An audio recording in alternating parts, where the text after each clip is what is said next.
Bij bennenopvang Griep is het stil deze lockdownweken. Normaal sprutsen komen er zo'n 64 ontzontig ben in de weken. Nou is er maar een kwart van oer.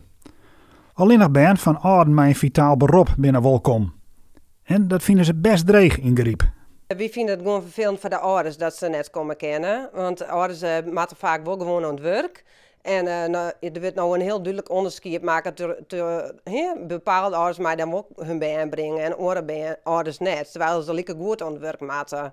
Alleen nog, ja, die moeten hun in alle bochten brengen om bij wat oors te zieken voor de baan. En dat vinden we gewoon echt heel vervelend. En voor die baan is het natuurlijk echt een stukje, ja, we merken gewoon als ze zo lang het best had, dat het toch wel een omslag is op een baan. Dat die baan, die binnen heel uit hun ritme en ze zijn altijd zo gewend om 12, 3 keer in de week hierheen te gaan. En nou maar eens opeens de hele tijd thuis zitten. Nou, van een baan van onder de 4 is dat net te begrijpen. Dus dat is wel, dat is toch echt wel weer een zwaar. Bij de bennenopvang in Griep maakt ze haren dus vooral zwaar over de ben en de ouden. Maar ook het personeel zelfs had het net makkelijk in deze tijd.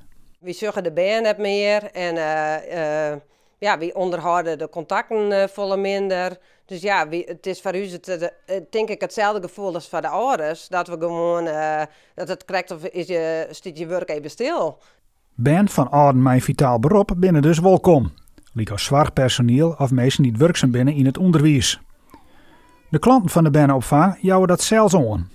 En de leiding gaat ervan uit dat de ouden eerlijk binnen over haar beroep. Nou, dat checken we dus net. We gaan een beetje op het goed vertrouwen van de ouders uit. En we hopen maar dat ouders hun maar daar hun houden. En we weten ongeveer wel een beetje welke ouder wat voor beroep had. Maar ik als toen ze daar,